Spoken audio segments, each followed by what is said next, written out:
Symbiosis is the mutual fulfillment in biodiversity. ഒരു സത്തയുടെ ഋണതകളെ സമാജം നികത്തുമ്പോഴാണ് സത്ത പൂർണ്ണമാകുന്നത്.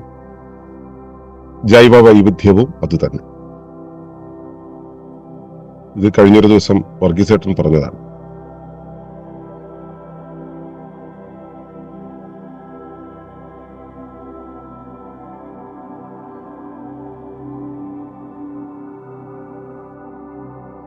തുടർന്ന് കാണുന്നതിന് മുമ്പായി ഈ വിഷയം ഇഷ്ടമായെങ്കിൽ ഒന്ന് ലൈക്ക് ചെയ്യുക, കമന്റ് ചെയ്യുക, ഷെയർ ചെയ്യുക.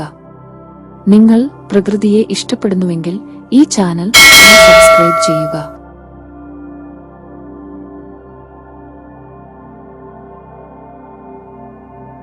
ഏവർക്കും നമസ്കാരം.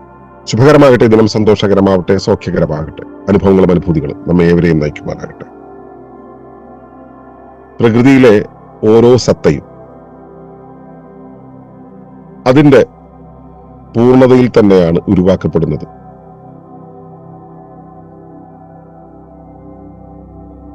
പക്ഷെ ഈ പൂർണ്ണത എന്ന് പറയുന്നത് ശാരീരിക പൂർണ്ണതയല്ല. സത്ത എന്ന് വെച്ചാൽ ഒരു വസ്തു, ഒരു വ്യക്തി, ഏത് നമ്മളിവിടെ കാണാൻ കഴിയുന്ന എന്തും, പേരിട്ട് വിളിക്കാവുന്നത് എന്തും. അപ്പൊ അതിന് നമ്മൾ കാണുമ്പോ ഇപ്പോ ഒരു സൈഗോട്ട് ഉണ്ടായിരിക്കട്ടെ. സൈഗോട്ട് എന്ന് വെച്ചാൽ സിക്താണ്ഡം, അമ്മയുടെ ഗർഭപാത്രത്തിലെ ഒരു സിക്താണ്ഡം, ബീജവും അണ്ടവും ചേർന്ന് ഒരു സിക്താണ്ഡം ഉണ്ടായിരിക്കട്ടെ. അതിന് പൂർണ്ണതയുണ്ട്. എന്ത് പൂർണ്ണതയാണത്? അതിന്റെ പരിസരത്ത് നിന്നും വേണ്ടുന്നത് സ്വീകരിച്ച് സ്വാംശീകരിച്ച് സ്വന്തം രൂപത്തെ രൂപീകരിക്കാനുള്ള, തനിക്ക് എന്തളവ് വരെ ആയിത്തീരേണ്ടതുണ്ടോ അതുവരെ ആയിത്തീരുവാനുള്ള ശരീര, മാനസിക, ധാർമ്മിക, ജ്ഞാന, ചൈതന്യ രൂപങ്ങൾ ഉണ്ടാക്കിയെടുക്കാനുള്ള പൂർണ്ണ ശേഷി അതിനകത്തുണ്ടാവും. ഞാൻ കഴിഞ്ഞൊരു ദിവസം ഒരു ചെറിയ ഉദാഹരണം പറഞ്ഞിരുന്നു. നമ്മളൊരു ബസ് വാങ്ങിക്കുകയാണെങ്കിൽ ബസ്സിന്റെ ഷാസിയാണ് വാങ്ങിക്കുക. ഷാസി എന്ന് വെച്ചാൽ അതിന്റെ ആ താഴെയുള്ള ചക്രത്തിന്റെ മുകളിലുള്ള രണ്ട് വലിയ ബാറുകൾ, ഡ്രൈവർക്ക് ഇരിക്കാനുള്ള സീറ്റ്, സ്റ്റിയറിങ്, വണ്ടി ഓടിച്ച് പോവാനുള്ള സംഭവങ്ങൾ മാത്രം. അതിന്റെ മുകളിലേക്ക് ഇത് വാങ്ങിക്കുന്ന ആളുടെ താല്പര്യപ്രകാരം ഇത് എന്ത് പർപ്പസിന് വേണ്ടിയാണോ ഉള്ളത് അതിന് രൂപത്തിൽ അതിനെ ആക്കി തീർത്തെടുക്കും. അപ്പോ ഒരു ലക്ഷറി ബസ്സായി തീരാം, അല്ലെങ്കിൽ ഒരു ലൈൻ ബസ്സായി തീരാം, അതല്ലെങ്കിൽ ചിലപ്പോൾ ഒരു ചെറുകിട ലോറി ആയി തീരാം, അല്ലെങ്കിൽ ഒരു സ്റ്റേജ് ഷോ നടത്തുന്ന ഒരു വാഹനമായി തീരാം. എന്ത് രൂപത്തിലാക്കി തീർക്കണം എന്നുള്ളത് അതിന്റെ ഉടമയാണ് തീരുമാനിക്കുക. അപ്പൊ ഈ ഉടമയ്ക്ക് തീരുമാനിക്കുക എന്ന് പറയുമ്പോൾ ഉടമ വെളിയിലുള്ള ഒരാളാണ്. ഉടമ ഇത് വാങ്ങിച്ചു എന്നുള്ളതുള്ളൂ. ഈ ലോറിക്ക് തന്നെ അല്ലെങ്കിൽ ആ ഷാസിക്ക് തന്നെ തീരുമാനമെടുക്കാൻ കഴിയുന്നുണ്ടെങ്കിൽ അപ്പോൾ അത് പൂർണ്ണമാണ്. കാരണം എന്തായി തീരണം എന്നുള്ളത് നമ്മൾ എന്താണ് ട്രാൻസ്ഫോമേഴ്സ് എന്നൊക്കെ പറയുന്നത് ഒരു കാർട്ടൂൺ കഥാപാത്രം ഉണ്ടല്ലോ. ഏത് രൂപത്തിലേക്കും ട്രാൻസ്ഫോം ചെയ്യാൻ ശേഷിയുള്ള ഒരു വാഹനം. അത് ചിലപ്പോൾ റോബോട്ടായിട്ട് മാറും, അല്ലെങ്കിൽ മറ്റെന്തെങ്കിലും രൂപത്തിലേക്ക് മാറും. അങ്ങനെ ട്രാൻസ്ഫോം ചെയ്യാവുന്നത്. അങ്ങനെ സത്യത്തിൽ ഇവിടെ ഉണ്ടാകുന്ന ഓരോ സത്തകളും ട്രാൻസ്ഫോമേഴ്സ് ആണ്. തനിക്ക് വേണ്ടുന്ന രൂപത്തിൽ നമുക്ക് സ്വയം ട്രാൻസ്ഫോം ചെയ്യാൻ പറ്റും. അങ്ങനെയാണ് ഈ സൈഗോട്ട് എന്നുള്ളത് ഒരു പൂർണ്ണ സത്തയായിട്ട് മാറുന്നത്. അതിന്റെ പരിസരത്ത് നിന്നും വേണ്ടുന്നത് എടുത്ത് അതിന്റെ ശരീരത്തിൽ എവിടെയെല്ലാം വേണ്ടതുണ്ടോ അതെല്ലാം ഉരുവാക്കി അങ്ങനെ തീർക്കുന്ന ഒരവസ്ഥ. അങ്ങനെ അത് എന്റെ പൂർണ്ണതയിലെത്തും. അപ്പോഴും ഇനി പൂർണ്ണമാകണമെങ്കിൽ അത് മറ്റു ചിലത് കൂടെ ചേരേണ്ടതുണ്ട് എന്നുള്ള രീതിയിൽ ചില കുറവുകൾ കൂടെ അത് നിലനിർത്തും. ഏതുപോലെയാണെന്നറിയോ? എക്സ്റ്റെൻഡ് ചെയ്യാനുള്ള ഒരു കെട്ടിടം, നാളെ എക്സ്റ്റെൻഡ് ചെയ്ത് കെട്ടാനുള്ളതാണെന്ന് നമുക്കറിയുന്ന ഒരു കെട്ടിടം. ആ കെട്ടിടം കെട്ടിക്കൊണ്ടിരിക്കുകയാണ്. അപ്പോ അതിന്റെ മുകളിലെ തട്ടില് 4 കാലിങ്ങനെ കമ്പിയൊക്കെ ആയിട്ട് ഇങ്ങനെ നിൽക്കും. എന്താണെന്ന് വെച്ചാൽ അടുത്ത കെട്ടിടം അതിന്റെ മുകളിൽ കെട്ടുന്ന സമയത്ത് എക്സ്റ്റെൻഡ് ചെയ്യാനുള്ള പോസിബിലിറ്റിയാണ്. അതിനെ കണക്ട് ചെയ്യാനുള്ള ആ പൊങ്ങലും താഴലോടെ ഉണ്ടാവും.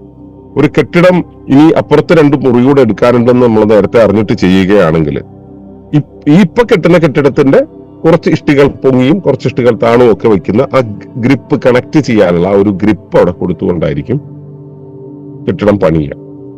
അതുപോലെ ഒരു സൈഗോട്ട് വളർന്നു വലുതാകുന്ന സമയത്തും അതിന്റെ അകത്ത് കുറെ ഉന്നതമായ അവസ്ഥകളും കുറെ ഋണമായ അവസ്ഥകളും അതിനകത്ത് ബാക്കി വയ്ക്കും. എന്തിനാണെന്നറിയോ? അപ്പോഴാണ് അതിന് പാരസ്പര്യം സൃഷ്ടിക്കാൻ കഴിയുക. അതിന് അതിന്റെ പരിസരത്ത് നിന്നും, ഇപ്പൊ വളർന്നു വലുതായി സൈഗോട്ടൊരു ശിശുവായി, ശിശു വീണ്ടും അതിന്റെ പരിസരത്ത് നിന്നും ശരീര ഘടകങ്ങളെയും മാനസിക ഘടകങ്ങളെയും ഒക്കെ സ്വീകരിച്ച് വലുതായി പൂർണ്ണ വളർച്ചയെത്തിയ ഒരു മനുഷ്യനായി കഴിയുമ്പോഴും ഈ കുറവുകൾ, ആ കുറവുകൾ പൂർണ്ണതയുടെ ഭാഗമാണ്. ആ കുറവുകൾ നിലനിർത്തിക്കൊണ്ടാണ് അതിന് പാരസ്പര്യത്തിനുള്ള സാധ്യത നിലനിർത്തുന്നത്. അപ്പോൾ ഇവിടെ കുറവുണ്ടെങ്കിൽ ഈ കുറവ് ഫില്ല് ചെയ്യുക എന്നുള്ളത് പ്രകൃതിയുടെ ആവശ്യമായതുകൊണ്ട് പ്രകൃതി ആ കുറവ് ഫില്ല് ചെയ്യാനുള്ള ഘടകങ്ങളെ, വസ്തുക്കളെ, സത്തകളെ അതിനകത്തേക്ക് എത്തിച്ചു കൊടുക്കും. ഇതിനെന്തെങ്കിലും ആധിക്യം ഉണ്ടെങ്കിൽ ആ ആധിക്യം മറ്റെന്തിന്റെങ്കിലും ഭാഗമാക്കുന്ന രീതിയിലേക്ക് കൊണ്ടെത്തിച്ചു കൊടുക്കും. എങ്ങനെ ഇഷ്ടികകൾ പരസ്പരം ചേർത്ത് വെക്കുന്നത് പോലെ. അപ്പോ ഈ സത്തയുടെ ഋണത അഥവാ കുറവ് എന്ന് പറയുന്നത് ആ സത്തയുടെ ഭാഗമാണ്, അതിന്റെ പൂർണ്ണതയുടെ ഭാഗമാണ്. അങ്ങനെ സത്തയുടെ പൂർണ്ണതയുടെ ഭാഗമായി ആ ഋണതയെ നിലനിർത്തുന്ന സമയത്ത് അത് നികത്താൻ അതിന്റെ പരിസരത്തുള്ള മറ്റ് സത്തകൾ ചേർന്ന് വരും. ഈ മറ്റ് സത്തകൾ എന്ന് പറയുമ്പോൾ ഒരു സത്തയല്ല, ഒന്നിലധികം സത്തകൾ ചേർന്ന് വരും. ഒന്നിലധികം എന്ന് പറയുമ്പോൾ ഒട്ടേറെ സത്തകൾ ചേർന്ന് വരും. ആ ഒട്ടേറെ സത്തകൾ ചേർന്ന അവസ്ഥയാണ് നമ്മൾ സമാജം എന്ന് പറയുക. ഞാൻ ഒരു സമാജത്തിന്റെ ഭാഗമാണ്. ഞാൻ സാമാജികമാകുന്നത് എപ്പോഴാണ്? ഞാൻ സമാജത്തിലെ മറ്റുള്ളവയുമായി കൈകോർക്കുമ്പോൾ. നമ്മൾ കൈകോർക്കുന്നില്ല, ഇങ്ങനെ കൈകോർക്കുന്നില്ല.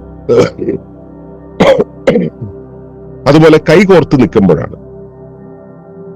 അങ്ങനെ കൈകോർക്കാൻ പാകത്തിൽ കുറവുകൾ ഉണ്ടാവുകയും കൈകോർക്കാൻ പാകത്തിൽ ആധിക്യങ്ങൾ ഉണ്ടാവുകയും ചെയ്യുമ്പോഴാണ് ഞാൻ സമാജത്തിന്റെ ഭാഗമാകുക. അപ്പോഴാണ് പാരസ്പര്യം ഉണ്ടാവുക. ഈ ഒരു അവസ്ഥയാണ് നമ്മൾ സാധാരണ ബയോഡൈവേഴ്സിറ്റിയിലെ സിംബയോസിസ് എന്ന് പറയുന്നത്. സിംബയോസിസ് എന്ന് വെച്ച് കഴിഞ്ഞാൽ ഓരോ ജീവിയും പരസ്പരാശ്രിതത്വത്തിലാണ് ജീവിക്കുന്നത്. ആശ്രയത്വമല്ല, പരസ്പരാശ്രയത്വമാണ്.